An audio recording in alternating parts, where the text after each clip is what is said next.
जी अस्सलाम वालेकुम दोस्तों, ये अवां वीडियो ॾिसो। घणनि दोस्तनि खे हिन वीडियो मुतलक़ ख़बर हूंदी। असांजो दोस्त आहे आजिज़ जमाली, उन हीअ वीडियो रखी आहे, मां उतां खई आहे। हिन वीडियो सां मुंहिंजो इंट्रस्ट इन जे करे आहे त मुंहिंजो तालुक़ु बि खैरपुरनाथन शाह सां आहे ऐं खैरपुरनाथन शाह में ई मां जेका आहे सा उहा 1979 खां वठी सियासत कई वेंदे 2006 ताईं 7 ताईं। उन में पंहिंजो लोकल पार्टी जी पॉलिटिक्स बि कई ऐं उहा मूं खटी। इत्तेहादनि जी पॉलिटिक्स बि कई, पर घणो वक़्तु जेको आहे सो मूं अवामी तहरीक सां गॾिजी पॉलिटिक्स कई ऐं पलीअ साहब असांजो जेको आहे फ़िक्री रहबर हो। ॻाल्हि इहा आहे त सॼी सिंध में हींअर हीअ मौसम आहे पंहिंजो, हिकिड़ा माण्हू हिकिड़ी वॾेरकी पार्टी खे छॾे ॿी वॾेरकी पार्टी में पिया वञनि, ॿिया माण्हू ॿी वॾेरकी पार्टी खे छॾे टीं वॾेरकी पार्टी में पिया वञनि। हिन वीडियो ते मां इन करे पियो ॻाल्हायां त हीअ पंहिंजो जेके खुआरा बिरादरी आहिनि, हिननि जो वॾो मरहूम हाजी सिकंदर ख़ान खुआरो मुंहिंजो दोस्त हो, तमामु पिरी प्यारो मुंहिंजो दोस्त हो।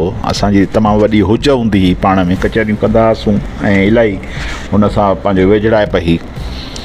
सिकंदर खुआर पंहिंजी ज़िंदगीअ में उहो जतोई साहिबनि सां गॾु हो इलाही मामलनि में, ऐं तमामु घणनि वेझनि माण्हुनि मंझां सिकंदर खुआरो हो ऐं कॾहिं बि हुन जेको आहे सो जतोई साहिबनि खे न छॾियो।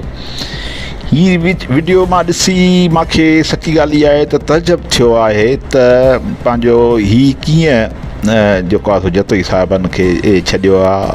ॻाल्हि सम्झ में नथी अचे त घटि में घटि मूं इहो पियो सोचियो त कुझु 2-3 अहिड़ियूं ज़ातियूं आहिनि मेड़ खैरपुरनाथन शाह में जेके जतोई साहिबनि खे नथा छॾे सघनि। पर ॻाल्हि मां हीअ कंदुसि त सिंध में पार्टी हिकिड़ी आहे, 2-3 पार्टियूं न आहिनि। ऐं इहा ॻाल्हि ज़रूरु तव्हां मूंखां पुछंदो त हिकिड़ी पार्टी कहिड़ी आहे। मां उन में इहा ई ॻाल्हि कंदुसि त सिंध में हिकिड़ी पार्टी आहे ऐं उहा आहे वॾेरनि जी पार्टी। सिंध में 2 तबिका आहिनि, हिकिड़ो वॾेरको तबिको आहे ऐं ॿियो हेठियों पोरियत ऐं लोअर मिडिल क्लास तबिको आहे। जतोई साहिब असांजा जेके पंहिंजो दोस्त आहिनि उहे मुख़्तलिफ़ पार्टियुनि में रहिया आहिनि, काफ लीग में, उनखां अॻु में नवाज़ लीग में, ऐं हाणे जेको आहे सो PTI सां हुया। त PTI त हिकिड़ो उन्हनि जो सियासी प्लेटफार्म आहे, पर मां इहा ई ॻाल्हि कंदुसि त जेकॾहिं पीपल्स पार्टी आहे त उते बि उहो साॻियो वॾेरो वेठो आहे, ऐं जेकॾहिं PTI में आहे त उहो साॻियो वॾेरो वेठो आहे। आया हिननि दोस्तनि खां पुछणु खपे, खुआरनि दोस्तनि खां, त अवां हिकिड़नि वॾेरनि खे छॾे वरी ॿियनि वॾेरनि ॾांहुं विया आहियो, उनजो छा मक़सदु आहे? त मतिलबु छा तव्हांखे कंहिं को वॾो को आसिरो आहे, छा आहे, कीअं आहे? ऐं ही खलील सिकंदर जेको आहे, सिकंदर मरहूम जो पुटु आहे ऐं उहो मुंहिंजो दोस्त आहे। ही मुख़्तियार नबी आहे, इहे सभु जेके आहिनि, पंहिंजो अज़ीज़ जुणे साहिबु आहे, फयाज़ मुट्टा, रफ़ीक जमाली आहे, इहे सभु दादूअ जा आहिनि।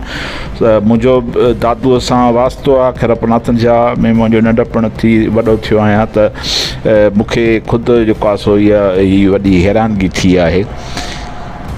सो बहरहाल मूंखे घणा दोस्त पूर्व में त आहिनि त हिन बलदियाती इलेक्शन में सिंध में तब्दीली ईंदी, सिंध में हीअं थींदो, सिंध में हूअं थींदो, पर मूंखे इहा अॻुवाट ॻाल्हि न चवणु खपे।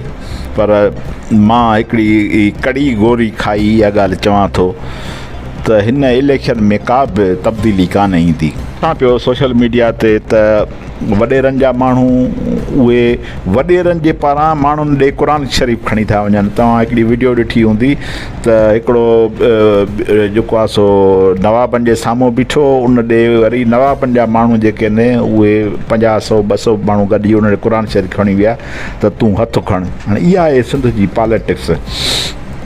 सो ॾिसिजे। बाक़ी ॿियो इहो आहे त सिंध में नौजवान बीठा आहिनि, तालीम याफ़्ता माण्हू बीठा आहिनि, इहो हुननि जी जुरत हिमत खे सलाम आहे। जे असांजो ज़मीर को जागी पवे ऐं उन्हनि नौजवाननि खे वोट ॾियूं ऐं उन्हनि पढ़ियल लिखियल माण्हुनि खे वोट ॾियूं, त वाह वाह थी वेंदी। बाक़ी मूंखे सूरत हाल लॻे कान थी त को वॾेरनि खे सिंध में का शिकस्त मिलंदी। महिरबानी दोस्तो, थैंक यू, ख़ुदा हाफ़िज़।